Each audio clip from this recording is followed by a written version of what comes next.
if one of those like cooking unit companies want to sponsor me, that would be great. Like, go ahead, give me free food, give me money to talk about your food, and I'll gladly record videos of me chefing up your food and I'll promote it. Go ahead. But we're just going to randomly talk. There's really no structure to this one at all. We're not structured like the Rangers here. We're really not structured at all like the Rangers have been, as they beat New Jersey last night. Fairly okay win. You know, you expect the team to go 82-0, so you're a little disappointed that they're not there right now. But, you know, outside that, things are okay with the Rangers. Like, again, could be better, but could be 82-0, but should be. It's not bad. We won't go there, I guess. We'll hold off. This in chat is a very good point. The only player that's hotter or as hot as Panarin is right now is Gabe Perreault. And yeah, he's making me eat some words, and quickly. Both of us. He's making us eat both of us eat shit lately.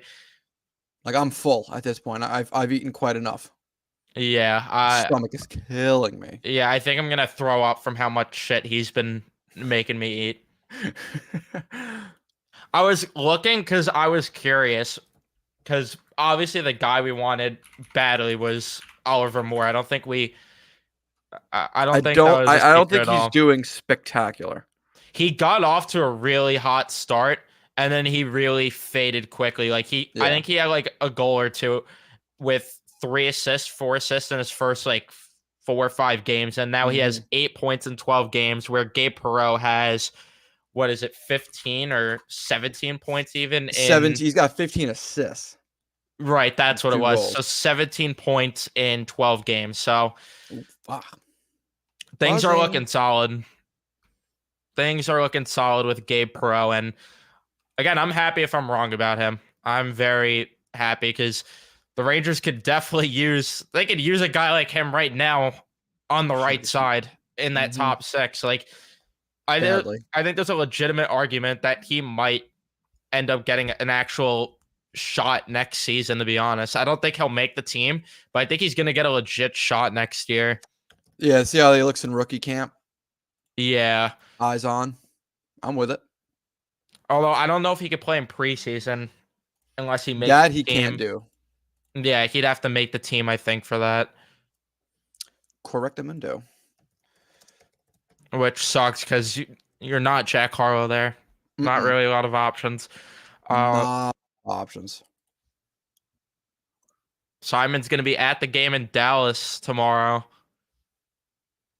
I kind of wish I was going to Dallas. Dallas sounds pretty dope. Not as cool as Winnipeg, but yeah, no. That's another arena that I want to go to. I want to hit up a couple road arenas. Dallas is definitely one of the first ones on my list. Like, obviously behind Winnipeg, like we addressed, but although Winnipeg's just number 1. We talked about the flights to Winnipeg. I don't know why they're charging like $800 to go to Winnipeg. They should be paying us to go there. I should be getting $800. I don't understand. Like, I'm purposefully not going to work to be there. Like, there needs to be some give in my direction, not the other way around. Yeah, I don't understand that. Unless you're literally paying airlines, like, hey, listen, we're begging you to go to Winnipeg. Dimitri, what's the bigger priority as of now, addressing the 3C, assuming Hedl is out, or a first-line right winger? We're going to get into a lot of that. Nick's cooking up a very early trade deadline type thing, and I know people are going to be annoyed that we're talking trade deadline when the team's cooking and it's November, but always room to improve. This is by no means an indictment on the Rangers in a bad way. This is like, you know what? Wow, this team's really fucking good. Imagine if we insert blank here and blank there. Yeah, imagine we had a top line right winger that could keep up with the game in 2023. Imagine we add a third line center while our current one is out with another concussion, unfortunately, because Nick Bonino as our 3C. And it's not even like he's doing bad. Like, that's not at all what it's about. It's the fact that, like, he can't be doing this good on the third line. Imagine we had an even better third line center. He was a fourth line center. How good that would be. It's being able to afford luxuries, really. Yeah, and the problem is too, like Nick Bonino is not like that. He's not having that Linsanity run he had in 2014 No. where he put up 49 points. That's Mike Tomlin, Antonio Brown. Y'all know that ain't happening. Dude, it sucks, but I mean, he just, I mean, age gets the best of us. Benino's what, 30, He's 36? 35. Okay, all right, not quite that old, but still. Yeah, he's getting there. Like I said last night, I was impressed with our neutral zone trap. We were able to neutralize the Devil's speed very well. Yep, and that was the key. And that's, like I said in the post game last night, if they had Laviolette behind the bench in that series last year, we're talking about a completely different outcome. And I don't think it's 100%. even close. Because New Jersey had a really tough time getting through the neutral zone.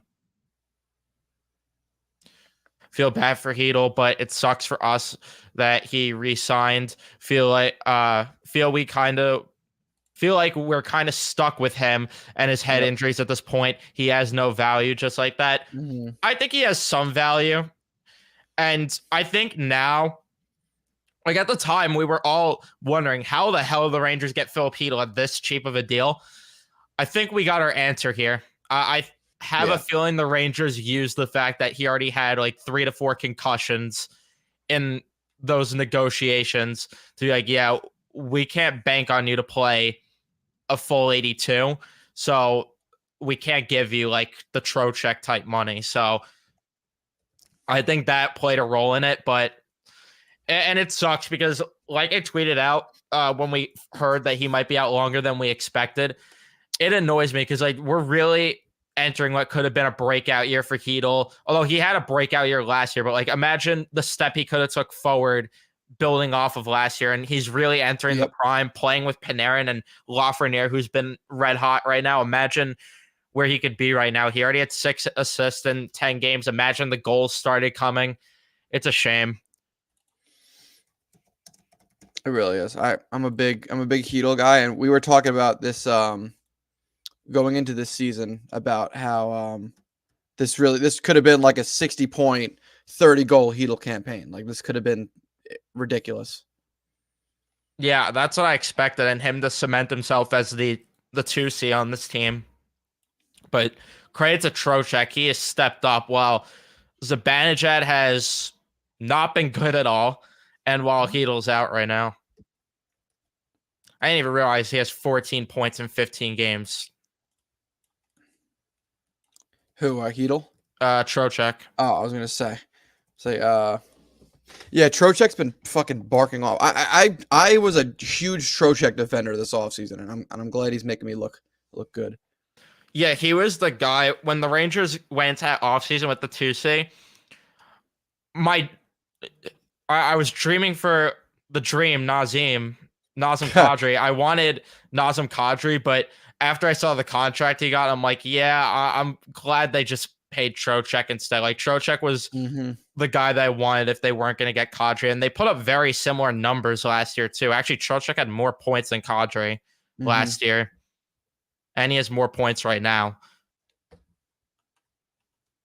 Where the fuck is this thing? Yeah, Trocheck has 10 points in the last 5 games. I'm really annoyed that I can't find this fucking. It's why I got to start saving. Coley does look good, but I want him, if it's possible, to be more of an asshole than he already is. Yeah, facts. Like I was texting either in our group chat or a different one that I want the Rangers. I'm sure you might talk about it in the deadline thing you got lined up, that they should add an asshole at the deadline. Like get a real asshole in this lineup. Yeah, there's I think there's 1 or 2 of them I have in here. I think there's one that I really want, if possible, that I was vocal about in the offseason too, that I wanted, and then the team he ended up going to ended up paying him a gross amount, so they couldn't end up getting him. But this guy tweets way too much, dude. I'm really okay. There we go. But they had to reach the cap for that team, so that's why they paid him a gross amount. But right. I'd be on board with him. But we'll talk about him later. I'm beginning to think that I'm not gonna be able to find this guy's player card, and I really, really want to. I could always get that for you if you want. Are you subscribed to JFresh? Yeah, right now I am. Let me send it to you on Twitter. Okay, let me check. What do you think the Rangers will do with Kakko? I honestly have no idea. Like, it's such a tough situation right now because he's like, this is arguably his best like Selke level play this year, and he's just not doing. He's just not putting up the points at all. And he's not. Like I've been saying, I think there's a legit shot that if the Rangers are in a cap crunch, they end up moving him at the deadline to get an upgrade. If he's not turning it around, that is, of course. Because if he's, of course, on a heater going into the deadline, then yeah, you keep that guy. But I think that if he's not, he's got to turn it around and quickly. If he's not producing by January, there's probably going to be conversations about him being moved. Yeah, which sucks, but for the right asset in return, it's not a terrible thing. But hopefully he picks up and we don't even have to have that conversation. I like the card of the player that you sent me here. I figured you would because I saw it on Twitter the other day and I just couldn't effing find it. Yeah, this is a pretty solid one. I'm actually shocked at that one. I am not. I'm a little shocked. I didn't think he was. I've been talking about this guy for before he got traded the first time. I owe him an apology. I wasn't really familiar with his game. I went to a conference for work and caught the Stars Blackhawks home opener in 2015. Cool arena there. Chicago's another one that I want to see too. And I might go to this year. Chicago? Yeah, I might hit up Chicago this year. Decent city. Wow, it's a nice city. Wow, it's a nice city. Still don't know how that's not a t-shirt. I love how the Rangers had to delete that video. Why did they delete that? Kakko must have been embarrassed. He must have been embarrassed by that. Yeah, this guy, just my favorite numbers to look at, he is exceeding where I thought he'd be. This is actually going to be my favorite.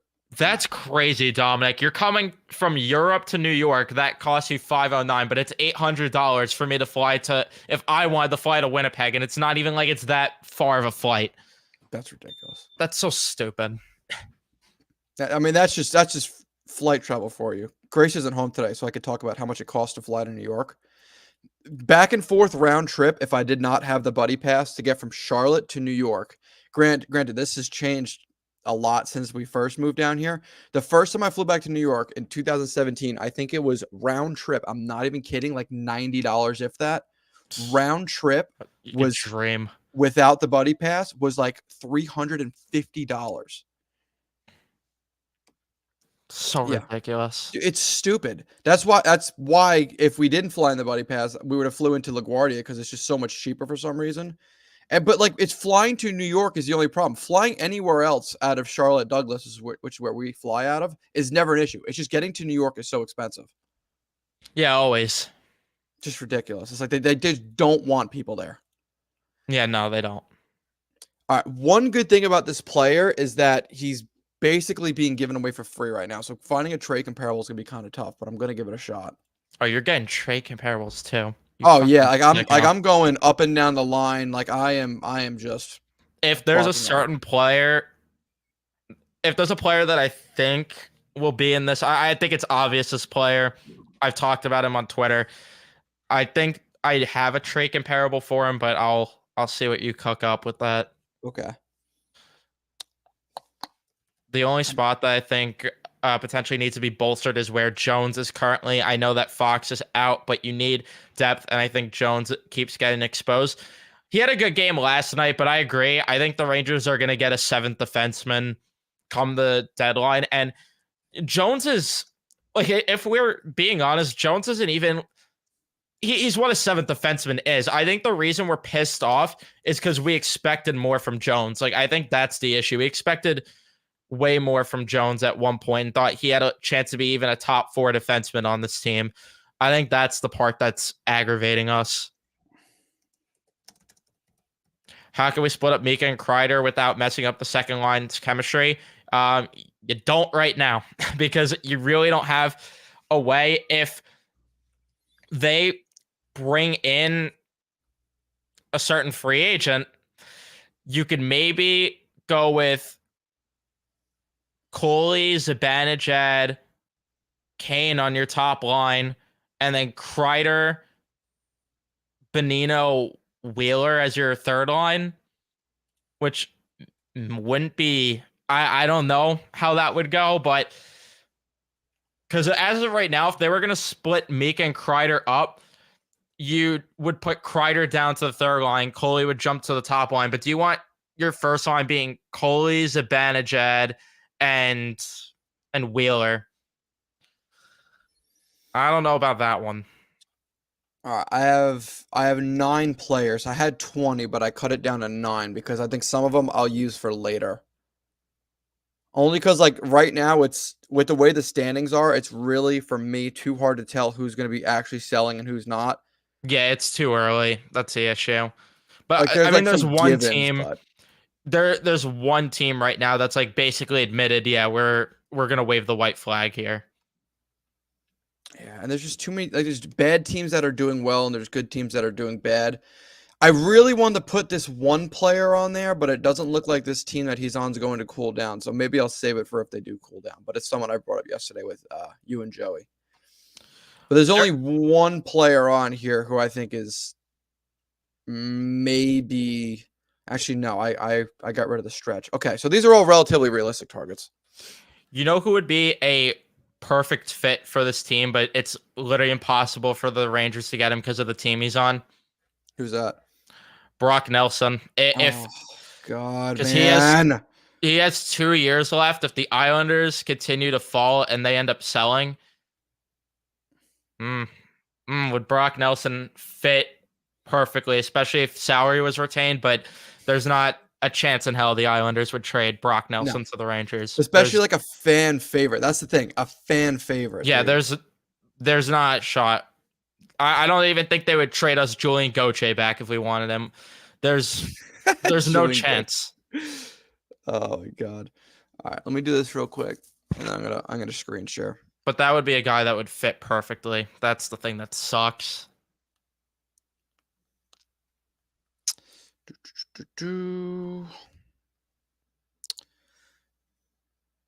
Why would I type in your @ and the first @ that comes up is Carlos Correa? I don't know why. That off season.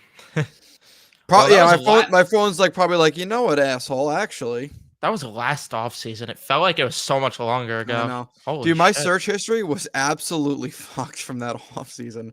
It was literally just Carlos Correa on repeat like 3 or 4 times a day. Yeah, that was annoying. All right, I'm actually going to scroll all the way down so I don't lose my place. I don't know how this is brought up, Agent Smith, but yeah, Milan Lucic, scumbag. That's all I'll say with that. Yeah, dude, that's scumbag. Yeah, I never liked him, because of the way he played, regardless. But yeah, it's honestly you feel terrible for his wife and kid. You know, if he's genuinely an abuser, you feel terrible for his fucking wife and kid. Yep. Especially to bring them back to a place where apparently they had an incident before. And I want to play the innocent until proven guilty card, but like typically people who beat their spouses do it again. So yeah. Don't want to talk about it too much. All right, let me 1 second. A brave man with the giant stuff in the background. Trocheck is the most underrated player on this team. That I could agree with. The asshole. All right, we're able to hear a little bit better. I'm not going to talk about that. I won't say it, Luke. I'm not going to say it. We're going to let it flow today. Luke, you're right, though. Oof, it's a bright ass light. The lights were too bright. The lights were brighter than expected. All right. Let us. Oopsie daisies. I have to do present, share screen. We are I have screen to take sharing. that off. That goes up. All right. We'll All right. catch up on chat in a bit, by the way. But Way too early. It's way too early for this, but we're doing it for shits and giggles. Also, I'm in my old chair, so for all the original subscribers on my channel, remember the squeaky ass chair that I always complained about? It's back. All Are you right. gonna bring back the buzz cut next? No. I think the flow's here to stay for a little while. I don't think I'm ever bringing back the buzz cut. A giant ass head. All right, so the precursor, right? So we're going to go over what the Rangers have in terms of draft pick assets. We're not going to go over prospect assets, just draft picks. We have no second rounder in 25 or 26. Thank you very much, Patrick Nemeth. We don't have a third in 24 or 25. We don't have a seventh this year. We don't know if we're going to have Filipino LTIR cap space or Adam Fox LTIR cap space at the deadline. We need a top or middle six center. We need a middle six winger, Blake Wheeler, and some bottom six forward depth. Wouldn't mind it. Don't necessarily need it, but wouldn't really mind it. Always good to have that depth in case injuries come around. Nothing against Julian Gauthier, but Julian Gauthier was our 13th forward until Tyler Mott came, and yikes. Yikadoodles. And D depth. And there's not a single defenseman on this list. So don't even worry about it. I deleted all the defensemen because honestly, again, with the problem with it being way too early, there is no point in me going through looking at 6th and 7th defensemen on teams. Yeah, because it's not a dire need. It probably should be addressed at the deadline, but it's again way too early. Also, they could always get it a 7th defenseman, a package of one of these deals, so it's really not a big deal. Exactly, and it's actually an idea I have for a defenseman in a package for one of the players on here, but we'll get to that later. The notes are this: so all stats are from the year starting 2021 to today. So when I'm telling you numbers like, oh, they're net penalties per 60 minutes, it's not taking into account last season, the season before. It's taking account into a 3-year span for both the Rangers players with minimum 40 games played, with all the Rangers players and the players I'm going to talk about. So instead of doing the small sample size of what they're doing just this year or they're doing the year before, I expanded it. And the numbers actually make a little bit more sense this way. There are 17 Rangers forwards. So when you see a player ranked 8th, that's 8th of 17 forwards.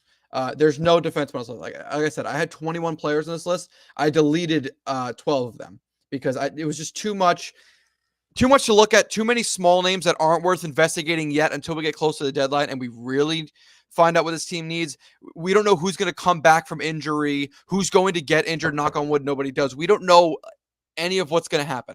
So this is all assuming we're going into the deadline the way we are today. And if we're going to the deadline the way we are today, none of these, well, not that they don't make sense, but it wouldn't make as much sense. First things first and foreskin, Kevin LeBanc, Brooklyn native, for those of you that don't know. His 1.5 points per 60 is tied 9th amongst Rangers forwards. So kind of lower. He's actually tied with Barclay Goodrow, believe it or not, which is red flag. Lower than I thought it'd be, but then again, he's also on like the lowest scoring team in the NHL. His 52.7 shot attempts percentage is tied first on the Rangers in the past 3 years with Vincent Trocheck. So when he's on the ice, his team is shooting the puck more, therefore generating more chances. It's just he's not a team that can't finish. His 1.75 takeaways per 60 are 7th on the Rangers. For takeaways per 60, if you're above 1.5, you're pretty much above the mean. So 1.775 is slightly above average. 1.38 giveaways per 60 is incredibly good. 4th least, meaning 4th best on the Rangers, 4th lowest giveaway rate. Despite the fact that he's shooting the puck more often than other players and has a generally high scoring rate, a high-ish scoring rate, the fact that he's not giving away the puck while he's doing it is pretty good. A big drawback is his penalties. He takes a lot of penalties. His 0.98 penalties taken per 60 and negative 0.053 net penalties per 60. Granted, he doesn't have a single major penalty, so these are all minor penalties. And that is not pretty to look at. Considering where San Jose is at and where Kevin LeBanc's at in terms of production, I think he's got two or 4 points in 14 games this year. You're probably going to get closer to that Brandon Peary package. Peary to Anaheim for a 6th-round pick. I don't know what you have to say about Kevin LeBanc, Evan, but I know he's not the highest on my list. But if you get bang for your buck, they eat half his salary, and you get him for a 6th-round pick, I don't know if you can really complain. That's what I was gonna say for the package. That if it's a low end draft pick, fine. I'm okay with that. If you're giving up more than a 4th, though, I would I think even a stay away. 4th is Like you too could, much. yeah, you could get better. Like the Rangers got Frank Vetrano for a 4th. Like Yeah. they could do better for a 4th-round pick if they really wanted to. But I think Kevin LeBanc would be a solid ad. Although the only issue too is like even if they half a salary, that really handicaps Not good. further what the Rangers could do at the deadline. They'd have to get it down to 25%.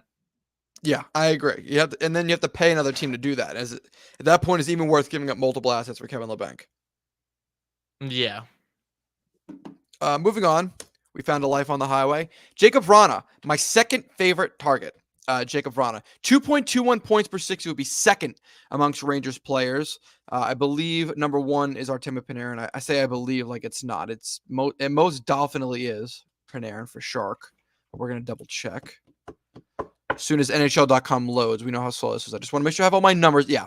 Panarin with 2.55, Trocheck with 2.04 just behind him. So Vrana will be just in the middle of that with 2.21. His .79 primary assists per 60 would be 3rd on the Rangers. A very surprising number is his shot attempts percentage is brutally low. 44.7% would be 14th. That's really low. Basically what that means is, again, I'm going to keep redescribing this stat because it gets lost. His shot attempts percentage is the percentage of shots on net for and against. So if you're below 50%, the puck is being shot on your team more than when it is when you're on the ice.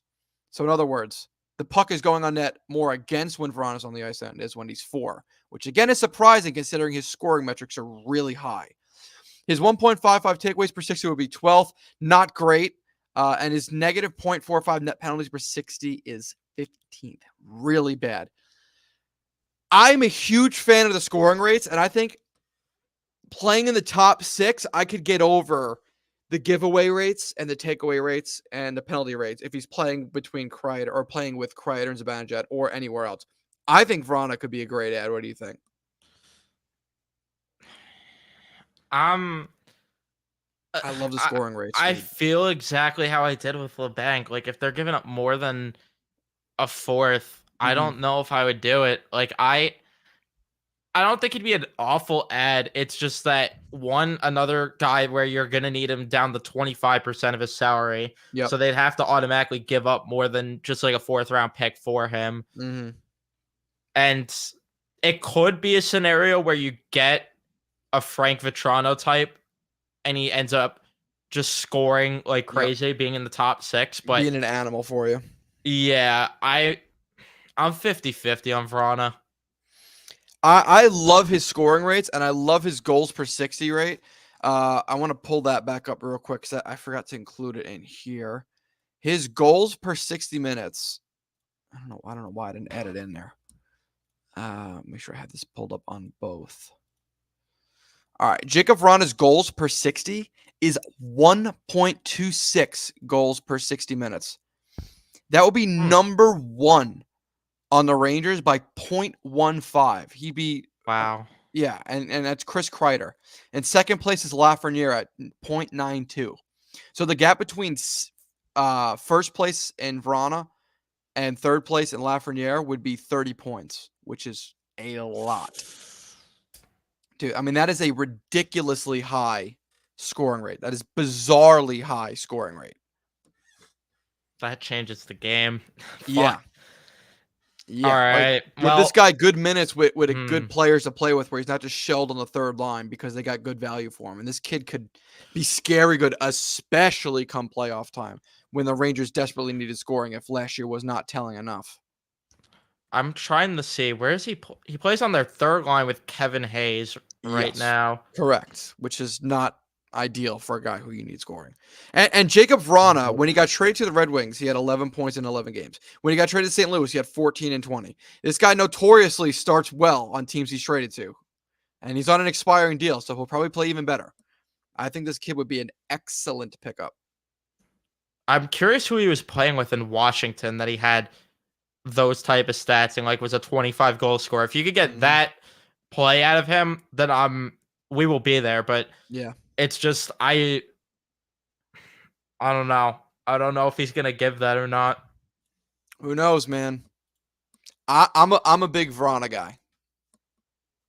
That's fair. I just feel like there's better options out there. And we'll get to them. Speaking of, Where Jack Elias Lindholm. Harrow. Yeah. That's That's obviously the big fish. 2.19 points per 60 is second. 55.4 shot attempt percentage is first. His net penalties per 60 is positive. His 1.89 takeaways per 60 is fifth. His 1.87 blocks per 60 is seventh. And honestly, I don't think that Giroux one is too much of a comparable. We were dead on with the Horvat one. Yeah, that was my comparison. And I think what you're seeing there, because Beauvillier was treated as a cap dump, if Barclay Gaudreau is willing to waive to Calgary, which I don't think he is, probably putting in Gaudreau for Beauvillier. For Aturati, you're probably looking at like a Brett Berard type, like good in the minors, but you still don't know what you're getting out of him in the NHL. And the first round pick. So like Berard, Gaudreau, and a first. You probably could get more depending on how heavy the bidding war is, but for right now, the Rangers, I feel like would have to give up more than that. Because obviously Beauvillier is a way better player than Barclay Gaudreau is. Although with that being said, just while we're on Anthony Beauvillier last year was making just under $5 million, and at the time he was traded was averaging less than half a point a game. That changes things too. And had been averaging less than half a point a game for the past 3 seasons. I mean, I think at worst, Calgary asked for either an additional draft pick or a like mid-level prospect, like Korzak maybe, or I doubt they want Henriksen. Henriksen's not really much of a prospect. No, he's getting a lot better. He's actually doing pretty well now. I really want to get Ricky Milliner on here and trying to organize that for years now so we could talk about the Wolfpack, but we'll get to him eventually. Yeah, we need Wolfpack Minute on these shows. We need Wolfpack Minute. We need to get him on, but yeah, I'd be on board with Lindholm for obvious reasons. I would go as far to say if Kakko's going to keep playing like this, or even if he's slightly better by the deadline, I would put Kakko in the deal to clear up cap. And really? I was having this conversation on Twitter right before we went live that I would go as far to say that I would, if assuming Elias Lindholm would sign a $7 to $7.5 million extension, I would move Kakko to get Lindholm with that extension easily. Really? Easily, because you get a proven guy to help you win now. He's not too old. He's what, 29 right now? 28? Lindholm will be 29, I believe, when the year ends. Yeah. And you get a guy who's proven when he has talent next to him, he could put up 40 goals. I don't know how much of that's on the power play. I don't know if this is like Mika Zibanejad syndrome where he's like only scoring on the power play there when he had those 40 goals. I'm going to check that right now, but I would, like he had 10 power play goals out of his 42 in his 42 goal season. Is he going to get 40 goals again? Probably not. But you could pencil him in for surely 25 plus goals a year. That's a big add to a lineup that does not have a lot of guys that put the puck in the net. Like, I feel like the Rangers are missing this type of player where you could pencil him in for 25 goals a year. You could pencil him in for 40 plus assists a year. Like Vinny Trocheck's the only guy where I could be like 60 points. That's 60 points right there.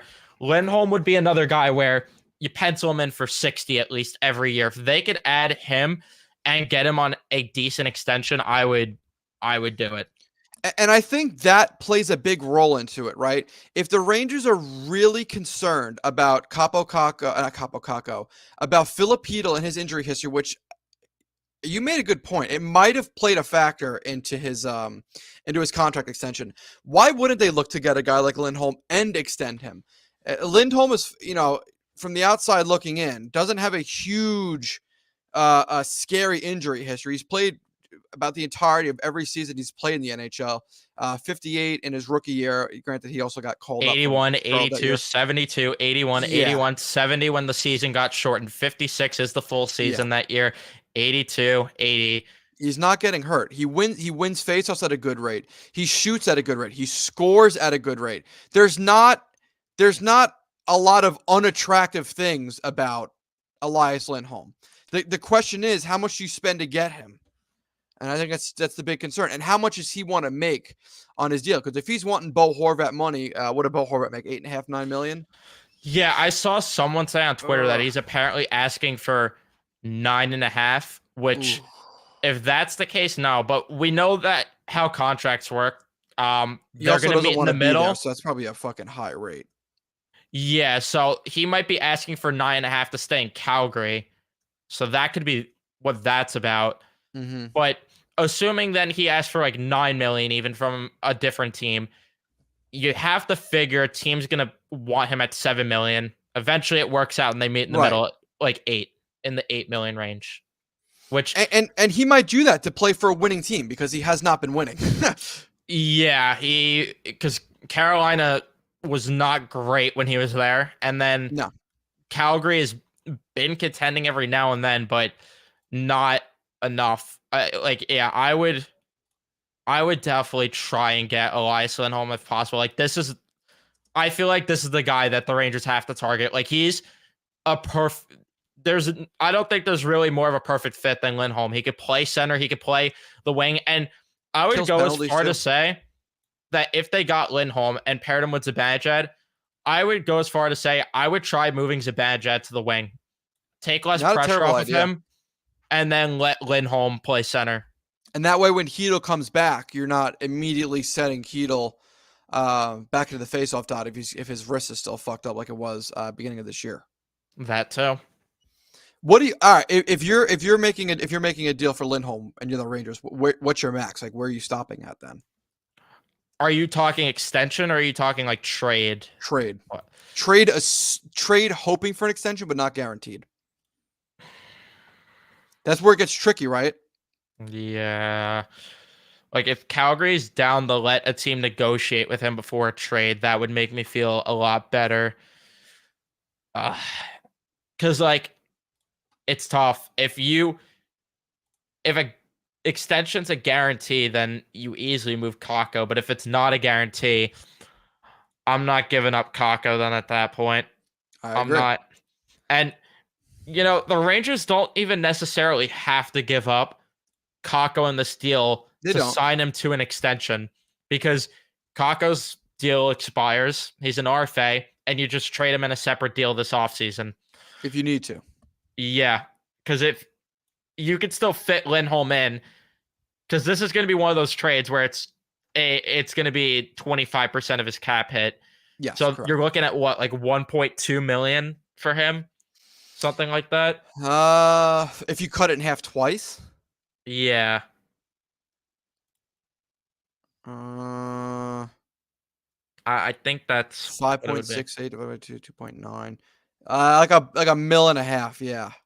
Yeah. So like around 1.2 to 1.5. If you get in that range, you don't even have to move Kakko unless you're looking to make more moves at the deadline. Because my other comparison for this trade potentially was the Tarasenko deal. Okay. Where Kakko's the Sammy Blais of the deal, where it's the cap dump. Yep. And then Hunter Skinner's a prospect. You probably don't have to give up that extra draft pick because you have to assume that draft pick was in the deal to get Mikkola, and then you give up the first. So like you're looking at a first, Kakko, and if you want to compare defenseman like Robertson, probably, or someone like that, or Scanlon even maybe. That's they probably want Robertson a little bit more. Probably, yeah. And the thing that's different is the Rangers don't have as much control though with this because Tarasenko had the no trade clause. He wanted to be here. Lindholm has no trade protection at all. So he could be there's gonna be a line out the door of contenders that try to get Lindholm. That's especially the thing. because You're bidding against other teams, and if an yeah, Eastern Conference team is going for him, you do not want to lose that battle.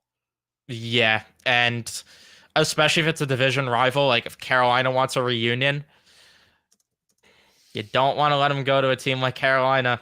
You No, don't. well, would Carolina really want him back? They might. They might. I don't know. Like, because Carolina could use more of like a bigger goal scorer type than Lindholm, but still, you look at other teams in the Metro. If somehow, because this is early, if somehow Philly is still playing at the way that they are, I mean, that's going to cause problems because for every contender, because they're going to have here, let's see what their deadline cap space is projected to be.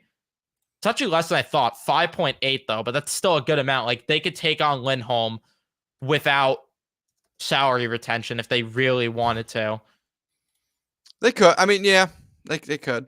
Lindholm, though, I'll tell you right now that if he's not a Ranger, this it reeks of a Boston Bruins move. Like this reeks of a Bruins move. Yeah, because they'll get him and Noah Hannafin in the same deal. I think Hannafin went to BU or BC. Yeah, and then come around like March or so. Oh, who's this on the phone? Bergeron. Yeah, you want to unretire for like just a couple you games want to here? Unretire real quick? Help me out real quick. Yeah, like I actually think there's a chance of that happening, but I want Lindholm. That's the guy. That's the guy for me. I'm 100% with you. I'm 100% with you. I'm driving this Lindholm bus. Hold on, just typing some out real quick. Because I'm adding a player at the end of this list. Adding a player. Yeah, you know, I deleted this player, but I'm re-adding him because I'm pissed right now and I want this motherfucker. Okay. I didn't even realize Lindholm was a Selke finalist a couple seasons ago too. Oh yeah, not bad. No, not a bad. Bad addition. All right, so Elias Lindholm. All right, so that's Lindholm. We spent a lot of time on Lindholm, but moving on from Elias Lindholm, more to small targets, small fry. Oh, boo. Andrew Mangiapane, Sound, big fry. I want Andrew Mangiapane. 2.1 points per 60, second on the Rangers. 58.6 shot attempt percentage. First, by over 6%. 1.06 goals per 60. Second, 0.08 net penalties per 60. Ninth. 2.11 takeaways per 60. Third, a year and a half of control. Give me Mangiapane. You have the bread man on one side and eat bread on the other side. Tell me why you wouldn't go after Mangiapane. Tell me why. Exactly. Your turn.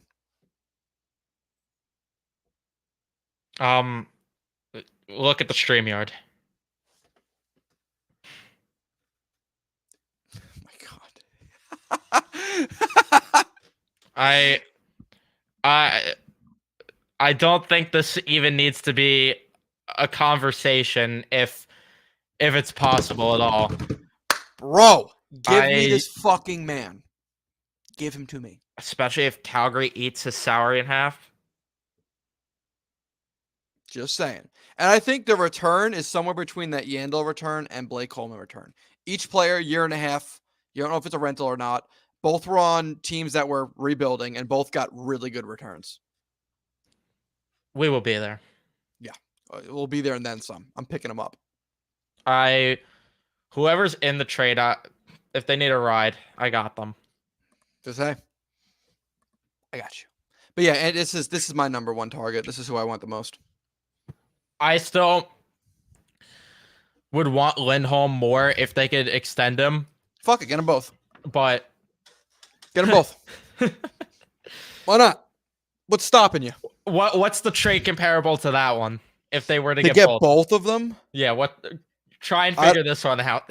that's a tall order only because I can't think of a time ever where two big rentals came from the same team and went to another team. I can't think of one.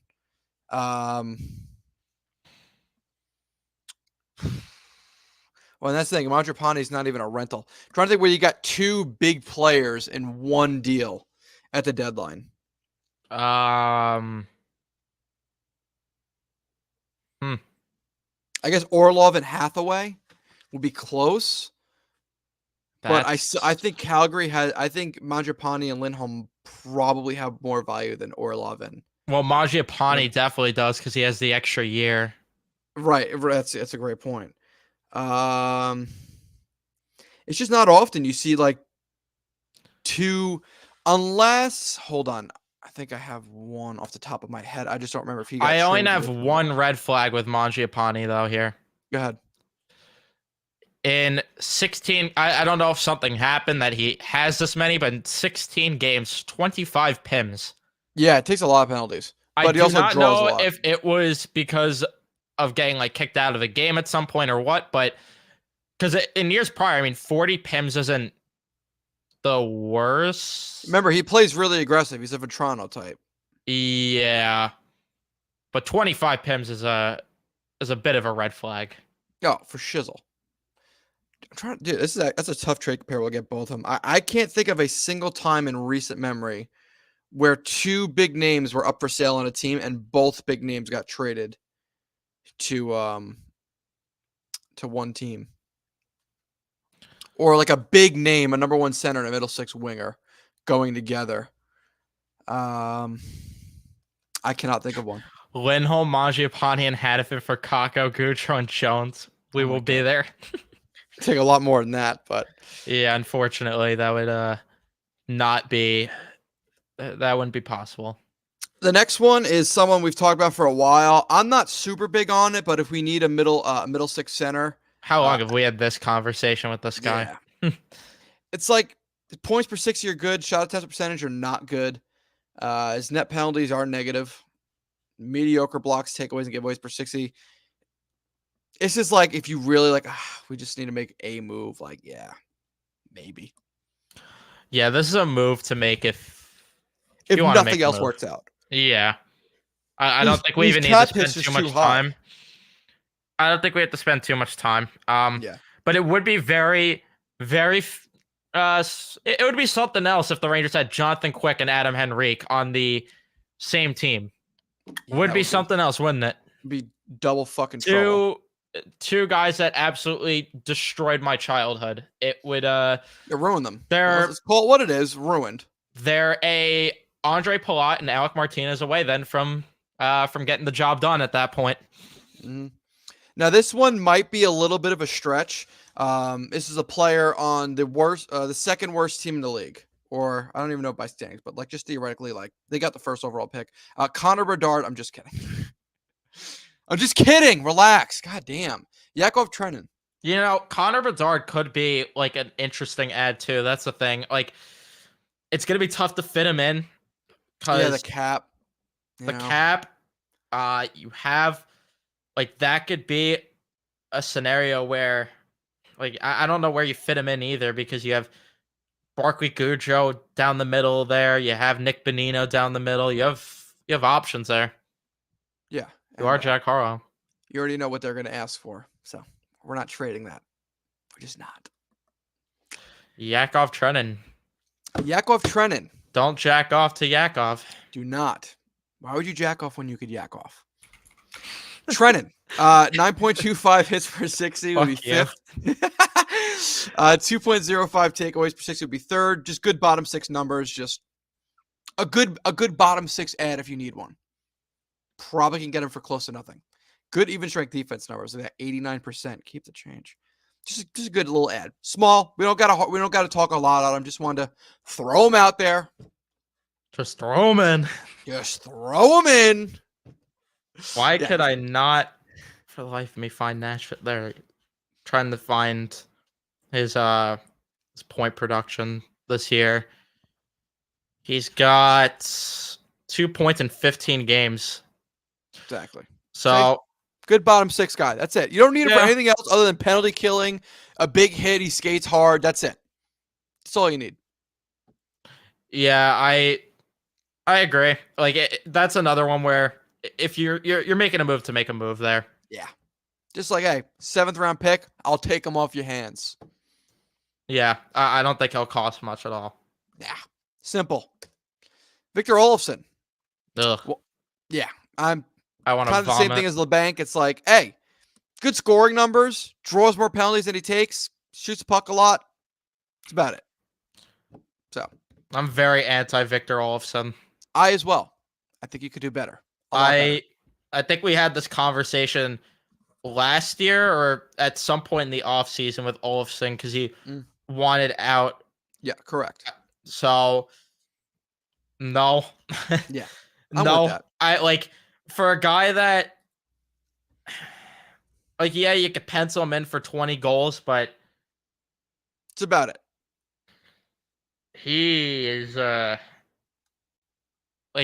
I don't think he's producing like that with the Rangers. I really don't. No, I don't think he is either. And I think his style of play, which is very East Coast, West Coast, I don't know how much that's helping us. We just need guys that can keep up with what we have. Right? Like Yeah, I think he's one of those players he's very fake good. Like his numbers do not translate how he actually is. Yeah, 5'11", it'd be great to have him, but 183. Yeah. Like it'd be cool. It'd be great to have him. I just don't see a realm where we're actively pursuing him like crazy. I don't think that exists. But I hope then again, I could be totally wrong on that. I hope you are because I would not be a fan of that move at all. I wouldn't. Like every time, like this is the thing. What Matt said in chat.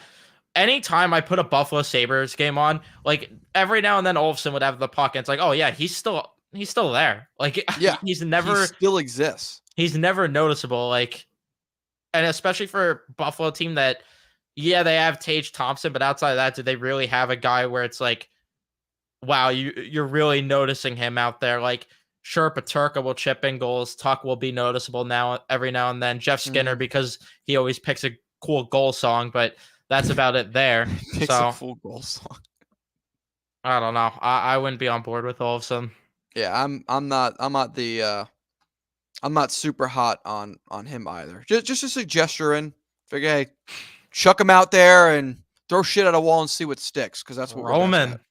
Just throw him in. All right, hold on. I'm just doing this. I gotta set up a sound clip for that. Yeah, that'll go over well. I'm not even gonna fuck around with the rest of this roster. Okay. All right. Matthew Joseph. I'm huge on Matthew Joseph. 1.74 points per 60 is 6th. 50.4 shot touch percentage is 7th. Net minus per 60 at 0.34 would be 3rd on the team. 2.31 takeaways per 60 is 2nd. And I really don't have a comparable for this one because it seems like Ottawa is literally just trying to get rid of him for free. At least that were the reports at the beginning of the year. They were just trying to get rid of him. I'm a big Matthew Joseph guy. Works his bag off, hits everything that moves, skates hard, good hands, good shot, good everything. I think he just fit in perfect as like a top 9, can play on any of the top 3 lines type guy. Why am I just seeing how many points he has? Yeah, dude, like he's scoring a lot. 13 points in 15 games? Yeah. Like he's just solid. He's like Evan Rodriguez, but better is what I see him as. I'd be very on board. Like I talked about them needing an asshole and a guy that skates his bag off. Yeah. Yeah. Could see it, right? He would fit perfectly. I agree. Him and Will Coley on a line would be, oh my fucking God. If you're another team and you have those two going against you, yeah, you're not gonna have a fun night. No, you're not. Especially if you put that third line out against like some of the top lines. If you put them out against like the Devils, like Jack Hughes is gonna be pissed off. Yeah, he's not getting away from trouble. I mean, it's that guy is just a motherfucker to play against. Yeah, I'm on board. I as well. I'm just doing one more thing real quick. Just getting this shit. How many players are left? I think 2. Okay. I believe I have 2 more in mind, so we'll see if they're. I Actually, I have 3 more. So one of these guys you will not be here that I was potentially curious about. Okay. Okay. The big swing. This is last but not least. Certainly not least. This is like probably 0.001% chance of happening because the team he's on is doing well, but the franchise is going to shit. Oh boy. I know where this is going because you talked about him at nauseum yesterday in the group chat. I trade a lot for this guy. You know, I would do a lot for this man. And he happens to play for our favorite team. That's not the Rangers. Yeah. Kyle Connor. If the Jets decide they're just going to suck ass and just sell house, I would trade everything for this guy. 1.24 goals per 60. First. 2.15 points per 60 second. 50.5 shot percentage seventh. Net minus per 66. 1.85 takeaways per 60. Okay. 659 shots on goal. Would be first by 144 shots. We bitch and moan all the time we don't shoot the puck enough. All the time. Why not get a guy that shoots the puck more than everyone by a factor of 140? Why not? Why the hell not? What's your excuse? I don't have one. What's yours? I do actually.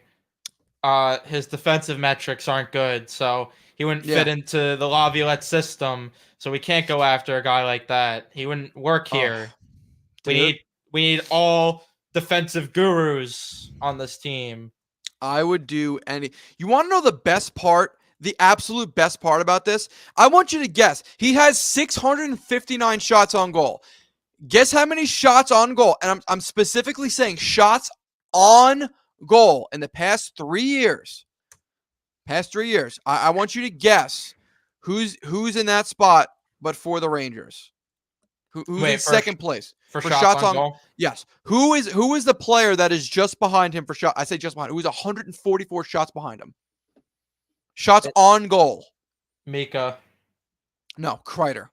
Yeah, Kreider was my second guess. Mika 512, Panarin 445, Hedl 334, Lafreniere 272, Trocheck 251. Okay, we got that right. He has 659 shots on goal. How many times do you think he's missed the net?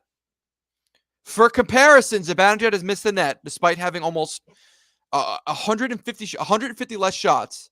Zibanejad has 242 missed shots on net. Kyle Connor has 150 more shots on net. Guess how many missed shots he has? 200 something. 206. Yeah. So despite shooting the puck 150 more times, has missed the net 40 less times. Okay? Panarin 213, Kreider 208, Trocheck 140. Kyle Connor 206, despite shooting the puck a lot more. So not only does he shoot the puck a lot, he doesn't miss the net that often compared to how much he shoots. So yeah, I'd trade just about anything for this guy. As a matter of fucking fact, I'd start the conversation with Kakko, a first-round pick, and Braden Schneider, and build from there if they want me to. And I won't stop until I get what I want. Would you, if the package is Kakko, Schneider first, you said, and then let's say the prospect is, although outside of Othman, like there's no way you can even say, or Perot, you can't say no, like you can't. And Talon Boyko too. Talon Boyko, that's a given. That's a given. Yeah, that's a given. A first, Schneider, Kakko, and Sakura. We will be there. But I would still, not that I would, but I'd still consider giving up more. Yeah, I'm with you. He's got 3 years left. He's got this year. Unfortunately, there's no shot this happens. There's no chance. Unless Kyle Connor just gets Pierre-Luc Dubois syndrome for a bit. Which I hope he does. I hope he does pray that too he does. until he comes to the Rangers. Correct. I there is not much I would not give up to get this player in the Rangers if for some reason he becomes available. I mean, you're talking about Fucking disconnected there. Okay. Wait, did you just dip out of the thing? Yeah, I disconnected for a second. We're talking about a guy who here's his goals by year. All right, so he's got 14 and 17 right now. He had 31 last year and 80 points. He had 47 and 79. The guy's a consistent 30, 40 goal guy, right? He had 38 and 71 a few years before that. He's a goal scorer. Imagine him with good setup guys and not playing in Winnipeg. Just saying. I think he'd be fucking awesome. I'm a huge, and he's only 26. When his contract expires, he'll be 29.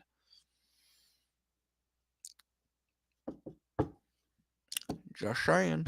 I think it'd be pretty damn dope. Methinks. We will be there. Oh, I'm going to continue to waste my breath on this Bobby Ganoush. I am begging that Kyle Connor says, I want the F out of here. I am begging he says he wants out of Winnipeg. I don't think it's going to happen. That's why I literally started this with, I think there's a 0.000001% chance of it happening. And this is just for fun, too. It's not to be taken serious. That was literally the precursor to the start of this was, we're not taking this serious. This is literally a way too early look at who might be available. And if Kyle Connor does become available, yeah. If Kyle Connor does become available, it will not be until the offseason. But that's all I had for this. Yeah. I don't think that Connor's unfortunately going to be available, but no. That's why you said at the start it's for fun. It's for fun. Yeah, like the pipe dream scenario would be Kyle Connor wanting out. 100%. But I think that realistically, Mangiapane's not unattainable though. If Andrew Mangiapane comes on, I'm doing it. I agree. Give up a lot for Mangiapane too. You had a couple names that I'm surprised were not mentioned. I did not bring up Vetrano. Not Vetrano or Tarasenko. No. I put them on there. I had a couple names I'm surprised you did not bring up. Hit me. A guy that I think could be sneaky good if the Rangers wanted to get him is Thomas Novak. I think that would be a very underrated Pull him up. Oof. Okay. His chart does not look as good as I thought it would, but I mean, he could have just had, because these charts are based on like a 3-year window, so it could just be he hasn't been, because he has 12 points right now in 14 games, put up 17 goals last year, still very young as well. Like considering how, like all things considered for a later pick, he's 26. See that the age is perfect. We're still staying young there. Yeah, I'm trying to get some more of his stats up. Let's see.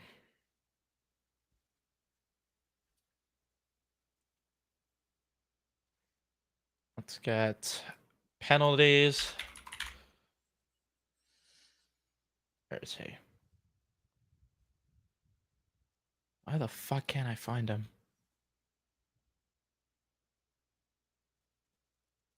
I'm actually reading a tweet from Scott Wheeler right now that Zook retweeted. 22 players picked in front of Gabe Perreault in the 2023 draft. 3 picked directly in front of him in particular have not looked anywhere close season. Better skater, athlete, and off-puck commitment than he got credit for. Thank God. Sign me up for that. All right, maybe I don't want Novak. Maybe I don't want Novak. Not looking as good? Not really, no.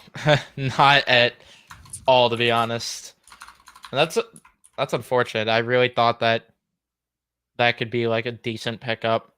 I mean, I wouldn't hate it if they got him, but not as good as I thought. 2 guys, though, that are a little bit bigger names that I thought for sure you were going to mention. One, Sean Monahan. I thought Sean Monahan. Deleted him. Mention. I had him on there, but I took him off because injury.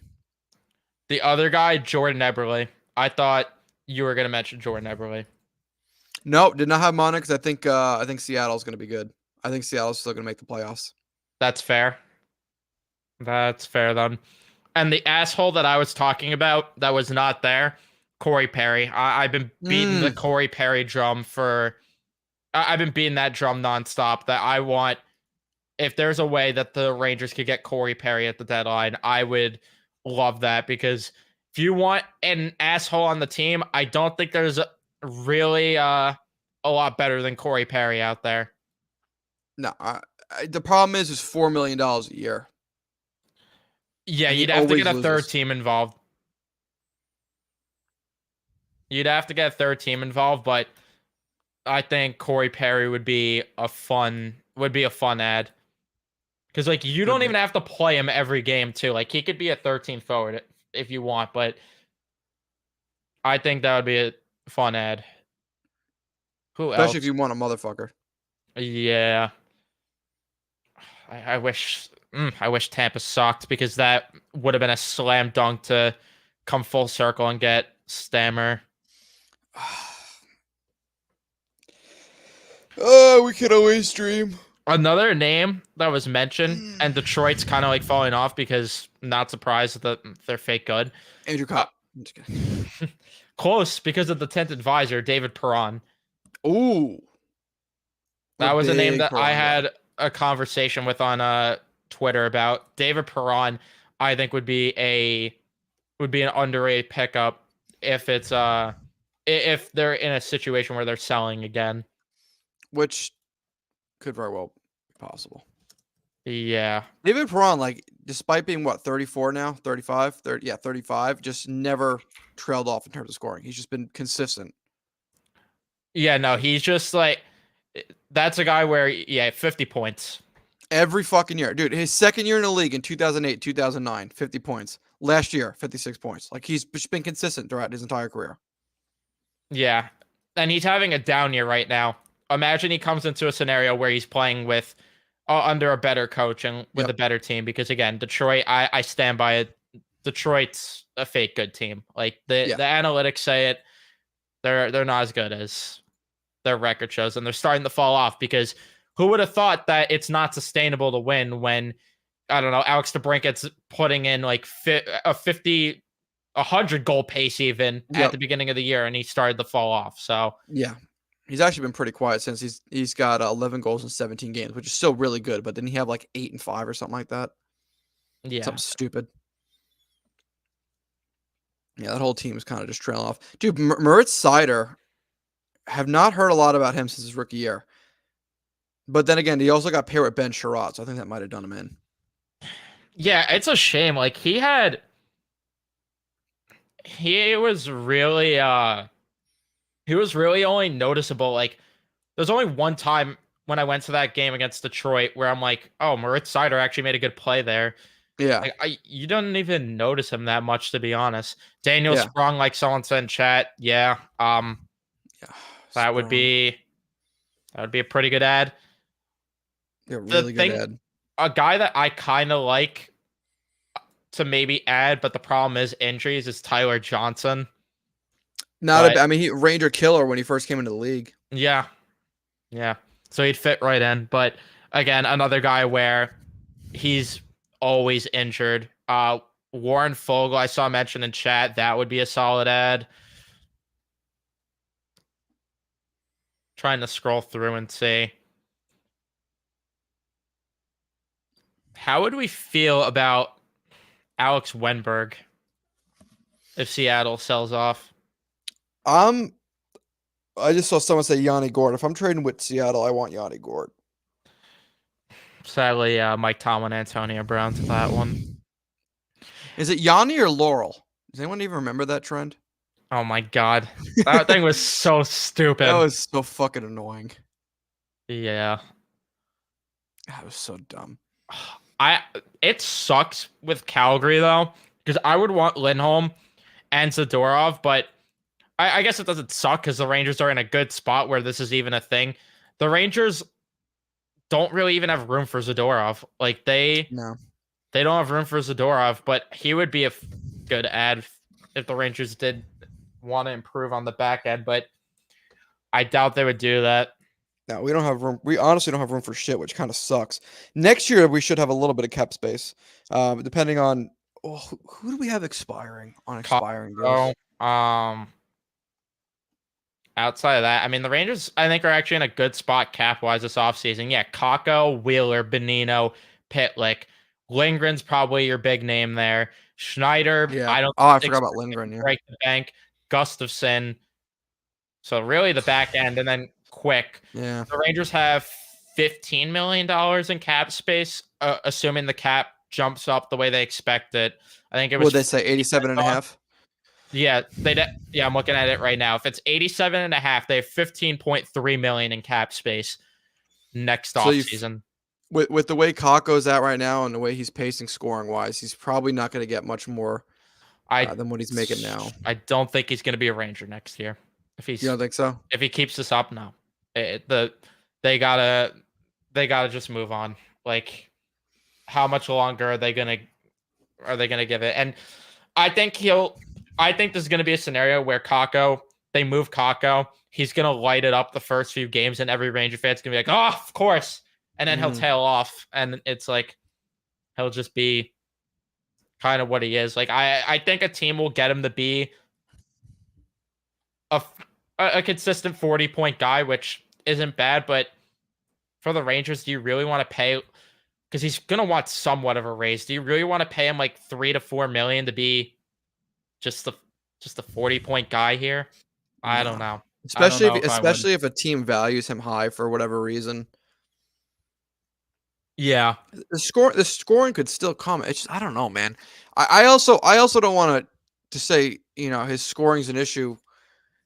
Because I mean, you got to remember, even strength-wise, Kreider and Zibanejad didn't do shit with Kakko, and he's on a line with, and it's nothing against Cooley, but he's on a line with Cooley and fucking Nick Bonino. Like, he hasn't really played with 5v5 point generators, and he's not getting power play time other than like the last 20 seconds with the second unit. So it's like he's in a tough spot right now. I think splitting up Zibanejad and Kreider. And maybe doing like Cooley, Zibanejad, I mean, Kakko or something. I don't know. Even if Chytil could come back sometime soon, I think we'll get a better understanding of where Kakko is, because Cooley, Chytil, and Kakko, I think, has potential to be like a very good third line, 100% for this team. But I don't know. Like, I don't know what the deal is going to be with Chytil. I honestly have doubts that he's even going to return until like the playoffs, dude. Because if the Rangers enter a point, I said this in my post game, if the Rangers are at a point where it's January and Chytil's still not even skating, you got to LTIR him for the year and just wait for the playoffs, and then come playoff time, you do what every team does, and he's healthy again. He's healthy again. All of a sudden, what concussion? But then again, who knows? Kakko could still heat up by then too. So yeah, because who knows? That's the thing. If Kakko, they need Kakko to heat up. They really do, because it's so infuriating watching Blake Wheeler on that first line. Like, oh my god, last night when watching him play against a fast team like New Jersey, you noticed it more than most games. He cannot keep up at all. In any, he's just not. I don't think he's good at anything anymore. He's washed up. Like, the difference between him now and like, he can get away with it more in the West Coast because it's slower. It's a little bit slower in the West Coast, a little bit more big and physical. But the East Coast, dude, the game's too fast for him. Just too fast.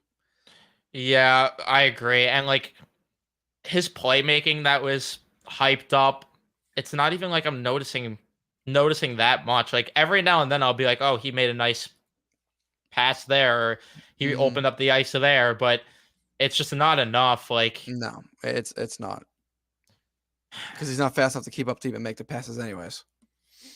Yeah, and I think that it doesn't help either, obviously, that Zibanejad and Kreider have been no showing at 5v5. Yeah, that's got to change. The fact that we're at a point where we're over 2 playoff series worth of games, and Zibanejad has no 5v5 goals. Yeah, It's good that they're like, winning, but it's gotta change. It's gotta change because at some point you might run into the Detroit issue where if the second line cools off, which they're probably going to, there's no way Panarin's not getting a point every game the rest of the season. It's just no, he's not. unrealistic. So at some point you're gonna need guys to step up, and Zibanejad has to be that guy. Need him to be. Oh, damn, there's no games on Thanksgiving this year. That sucks. Wait, the Rangers aren't playing the Bruins? They're playing the Flyers the day after Thanksgiving. That's always the Bruins game, I thought. Well, that's Easter. It's either the Flyers or the Bruins, usually. Usually they play either or. So no games on Dorov is a Thanksgiving. worse version of Trouba. There's no games on Tuesday either. What the fuck? Wait, what happened? There's no games on Tuesday in the entire league. There's games tonight. Why? We play Dallas tomorrow. Not a single game on Tuesday. Don't know why. Like, yet again, the NHL is just fumbling an opportunity. Why are you not playing on Tuesday? It does not make any sense. But let's have teams go to Sweden and play on a Sunday. Like, yeah. Dude, Black Friday, I think every team plays. 2, 4. How many games are there? Probably not, because the next Frozen Frenzy, I think, is when all teams are playing. There's 15 games. 16 would be, 15 games. So 16 would be, so only 2 teams are not playing on Black Friday. Oh my god. Oh, the Rangers play the Bruins on the and day then after. And then there's probably like one game the next day. That's the way the NHL works their schedules. They'll just do like every team plays and then one game the next day. Right, exactly. Jesus Christ. It's actually 8 games the day after. That's a surprise. That is. No game on Tuesday is kind of bizarre. I mean, there's not really anything going on. Yeah, I don't understand that. Nick from Cjethsyt Hockey, what's going on? Happy late birthday to you. Happy NHL birthday. Finest. Yeah.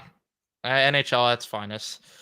The after Thanksgiving used to always be the Flyers, and then switched to the Bruins for a few years, and now it's Flyers again, and then the Bruins on It's just a back-to-back. Yeah. Back-to-back 1:00 games.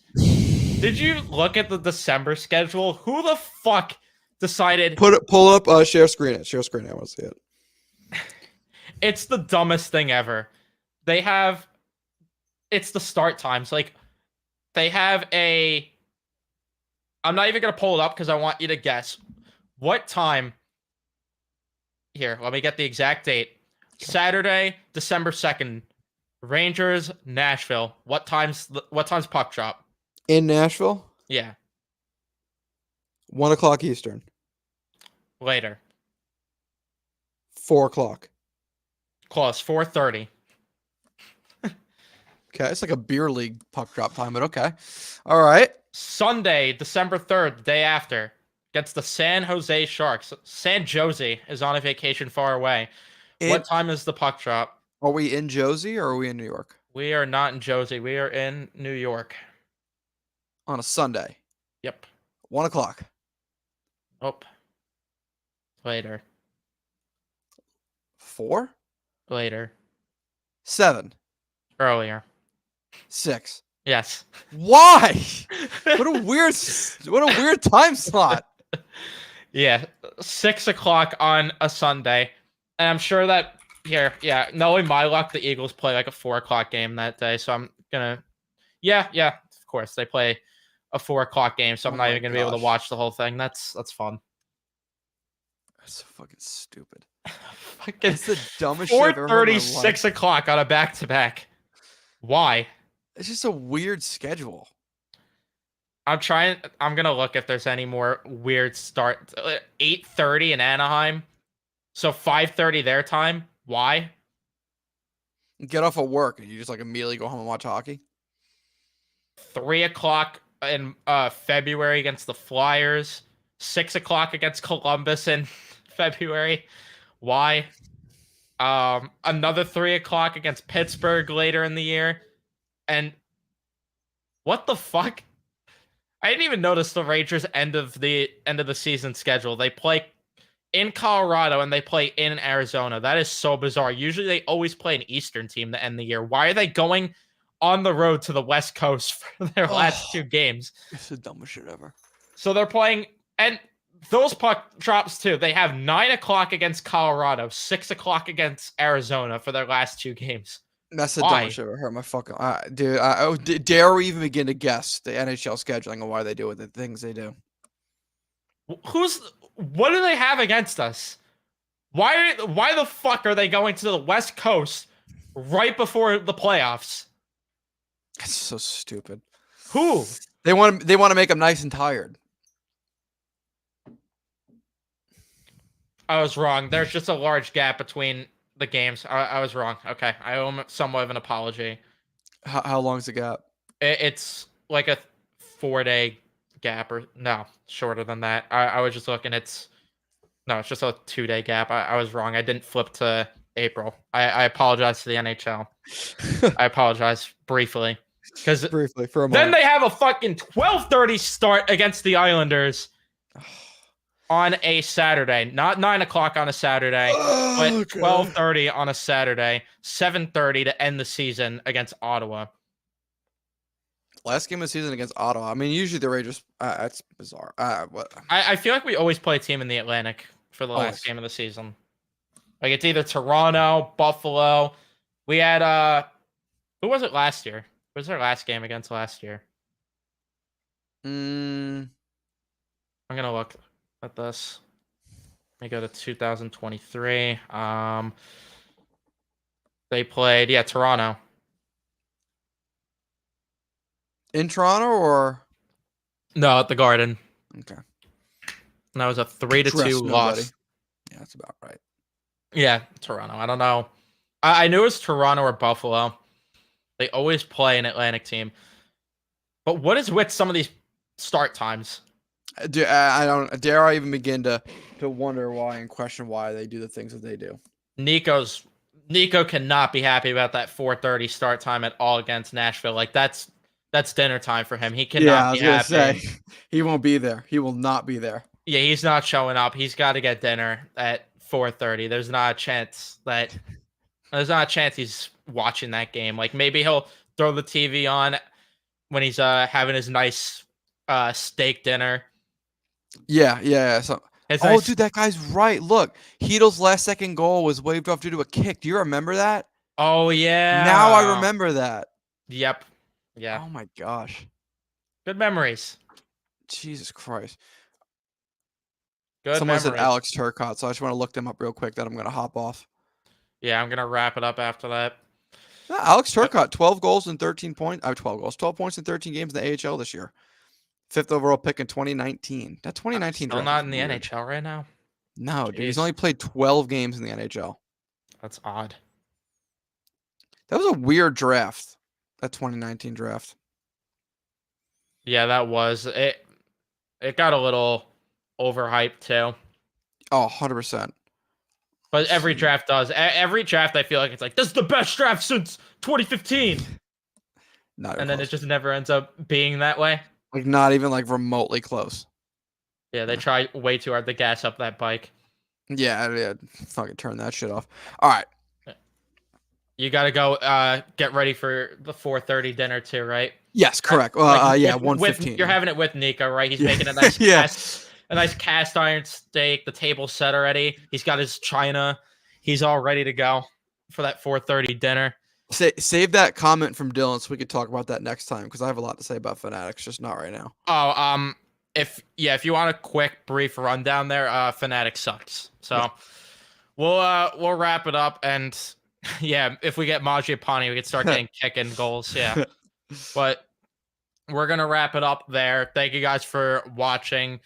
Leave a like if you enjoyed. Subscribe if you're new, and tomorrow in Dallas, right? For 8 o'clock? Yes. 8 o'clock puck drop. So not a little bit of a late start for Nico there too. So he might not be there, but might not be there. He'll be sleeping. We will be there.